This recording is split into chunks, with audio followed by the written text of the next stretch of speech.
I would have hoped that seeing the longest-serving Speaker of the House be indicted and convicted and soon to be sentenced this summer would have been enough to completely change this place and our ethics laws. Unfortunately, to this point, it has not shown that to be the case. Democrats need to stop making corrupt politicians a protected class in Illinois.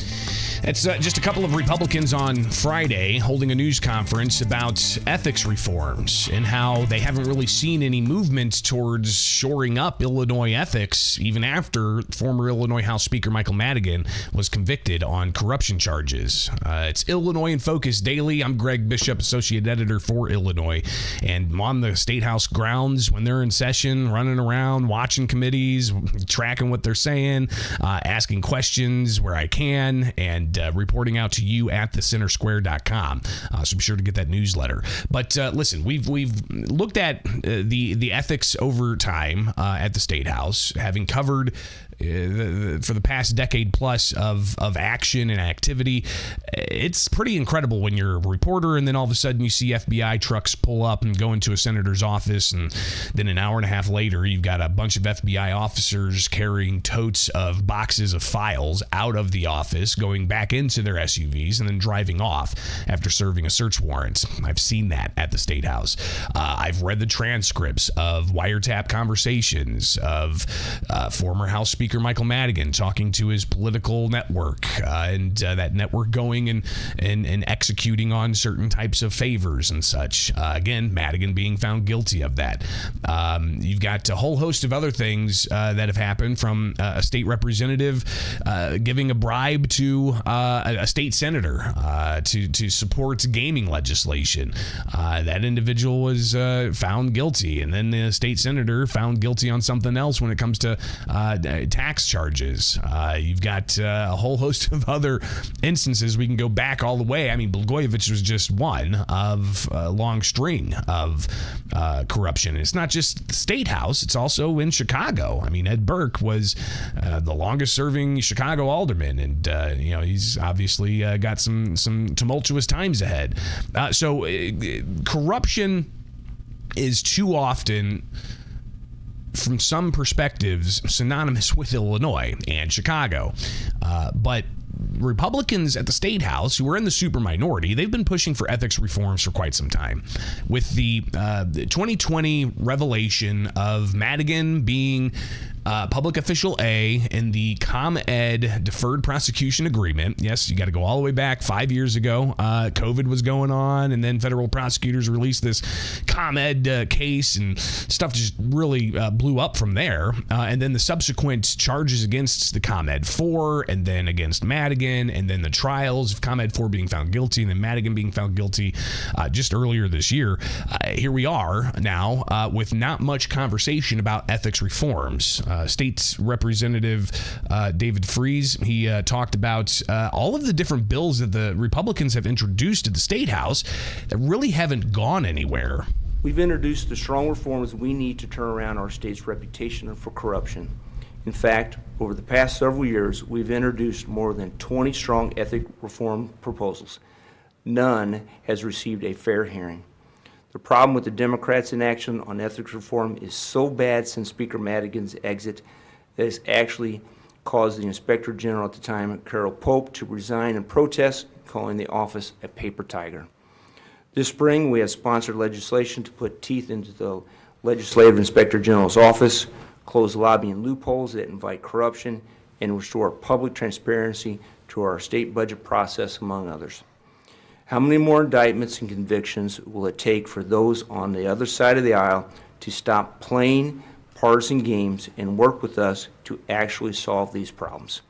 Now I'd like to turn it over to Representative Dave Severin. So we'll hear Dave Severin here in a moment, but Freese there, he laid out some of the different policy issues that they want to try to enact, including giving the Legislative Inspector General more teeth. That would be, for instance, saying that they could actually issue subpoenas without having to go to a committee that oversees the Legislative Inspector General, and that committee being made of some state legislators. So it's kind of like, the people use the term fox guarding the hen house, right? So a lot of history there, and I've tracked this history, and you can actually go and search the Center Square's archives and look up Legislative Inspector General Illinois, and you'll find a series of stories from 2016, 2017, 2018. Again, I've been on the ground reporting on this for the last decade plus.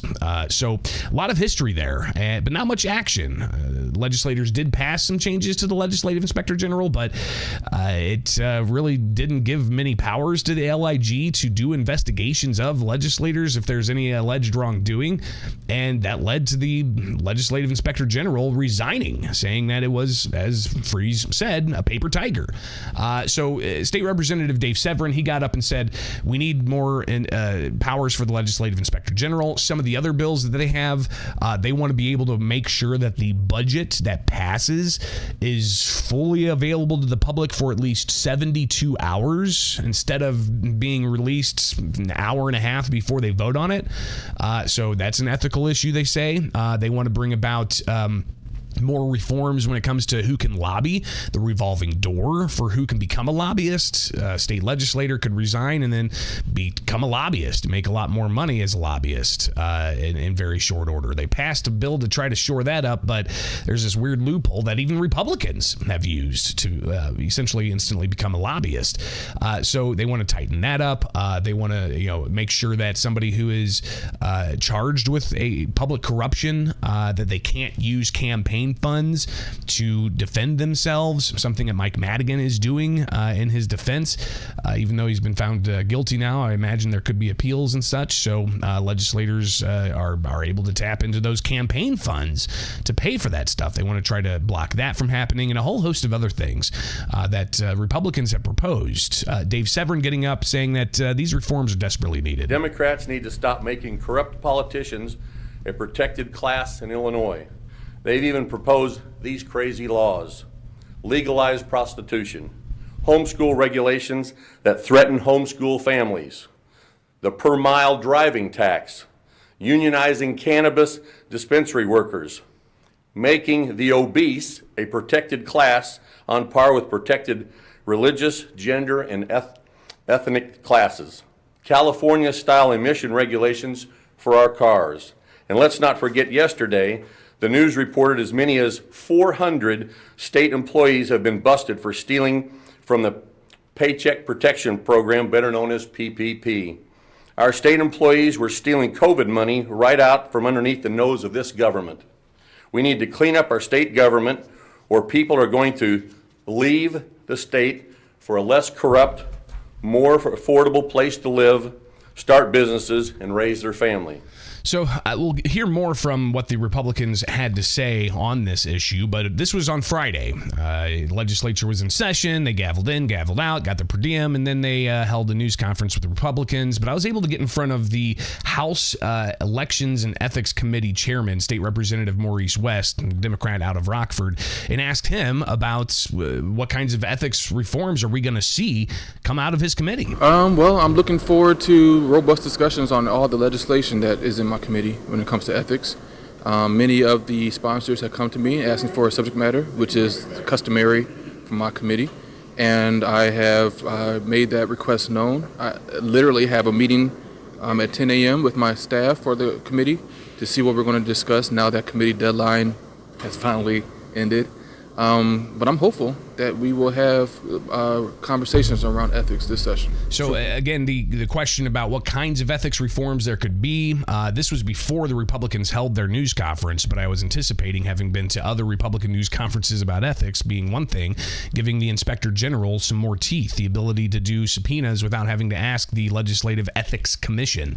And West said that he's open to hearing more about it. What the Legislative Inspector General could look like, what the Legislative Ethics Commission could look like. And so there's conversations on both sides. I just asked my colleagues on the other side. I have been a reasonable person since 2019. Just come to me and let me see what I can do to get your bill heard. and we can go from there. So he talked about how he wants to hear from Republican colleagues to have some things heard. I asked State Representative Patrick Windhorst, who's on the Ethics and Elections Committee, to respond to West, saying, hey, he's open to having these conversations. You just got to bring it to him. That's good to hear, and I will be sure to have that conversation with Chairman West. I've spoken with him already about the operation of the committee and what we plan to see this year. Essentially, if you've covered the committee, you know we're doing subject matter hearings. Most of those hearings have been about election law changes, not ethics law changes. What we're putting forward today is a call to action. We need to move on these bills, we need to have these hearings, and we need to put forward a comprehensive package that is strong. What we've seen and what has been referenced as prior ethics reforms that were weak at best, some of them even leading to a resignation of the LIG. So I appreciate Chairman West's comments, but we need to see that backed up with action, and I'll be sure to reach out to him again to make sure that happens. It seems like every 6 months there's this kind of wave of ethics questions at the Statehouse because there's ongoing corruption cases unfolding. I mean, you've got a former state or a current state senator, I think. I got to double check that roster, but somebody who's got a corruption trial coming up in just the weeks ahead. So there's going to be more attention on what kinds of ethical changes are needed to get ahead of these things. One question that always comes up, and I remember back when Senate President John Cullerton was still around, and this was after a series of people getting popped for corruption. What kinds of laws are necessary to keep this from happening? And Cullerton responded, and this is something we've heard from Democrats before, is there's already laws in place that allow for them to be held accountable. Typically, it's federal laws that federal prosecutors are going after to enforce, but regardless, they say, hey, the laws are on the books to make this happen. Windhorst was asked, is that enough? Well, I would say that what it shows is we don't have sufficient guardrails to prevent that from happening in the first place.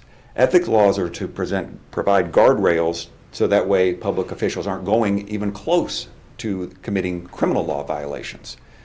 The ethics laws are designed to do that guardrail function so that way we don't have to worry about a federal prosecutor being the one to enforce our laws. We're actually keeping our public officials away from crossing that line.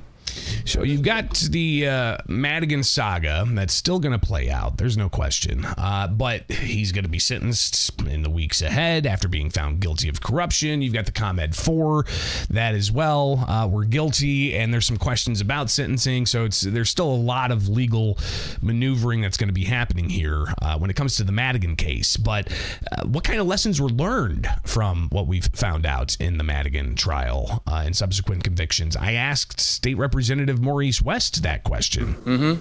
Well, for me, doing the right thing does pay off down here, because I was the only black legislator who was part of the 19. So. I want to just, in context, he was part of the 19 that originally came out and said they don't support Mike Madigan. And that was back in 2020 late, and then into 2021, where Madigan lost support for being the Speaker of the House. So West was one of the first ones to oppose Mike Madigan as Speaker. Doing the right thing does yield dividends. However, Madigan is behind us now. Let's move forward. That's what I feel about it. And so we have legislation focused around ethics that has nothing to do with Speaker Madigan. So let's focus on that. Let's have conversations around that and stop looking for talking points around ethics. Well, we'll see if the conversations do go that way. But I asked what kind of lessons were learned from Patrick Windhorst after the Madigan saga. Well, part of that, when it comes to Speaker Madigan, is the phrase "absolute power corrupts absolutely." Power tends to corrupt, and absolute power corrupts absolutely. He had complete control over what bills were called, how things moved through the legislative process. He was the leader of one of the two major parties in the state, the leader of the Democrats. Through that consolidation of power and money, he was able to control what occurred, and that allowed him to be in the position to commit the acts that he was accused of and eventually convicted of. We have to make sure that we are putting in our law elements that do not put all that power in one person's hands. And part of that is through the House rules, part of that is through legislation, part of that is through practice among the members, and then ultimately take it to the voters, and they will be, it is their government that we're representing. Specifically on And I asked him about what kind of specifics from the package of measures they have that would address these things, and he talked about the LIG, he talked about the lobbying prohibitions, and a variety of other things. Will they actually address this in the future? Again, just to ask West about seeing these ethical questions being addressed before the end of May. I would just say I'm very reluctant to publicize or even support, not even support. I'm very reluctant to just publicize ethics without having the conversations in committee. And so, again, if my colleagues want their bill to be heard, come to me, and I'll bring it to my staff and see what we can do about that. Okay, we'll be watching as well. But from Windhorst, he says that after seeing lack of movement after the Madigan saga, there's not much hope. I would have hoped that seeing the longest-serving Speaker of the House be indicted and convicted and soon to be sentenced this summer would have been enough to completely change this place and our ethics laws. Unfortunately, to this point, it has not shown that to be the case.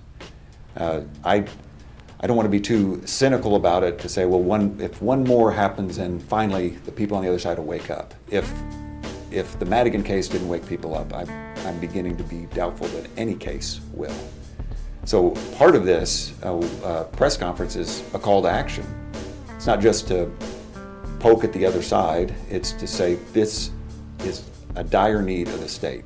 It's a wake-up call. It's a wake-up call for ethics reforms. Will anything happen this year? We'll watch closely. It's Illinois in Focus Daily. Like, subscribe, hit that notification bell, and wake up with us live each and every weekday morning as we break down things you need to know to get your day going. I'm Greg Bishop, Associate Editor. Follow me anywhere. Just search Bishop on Air.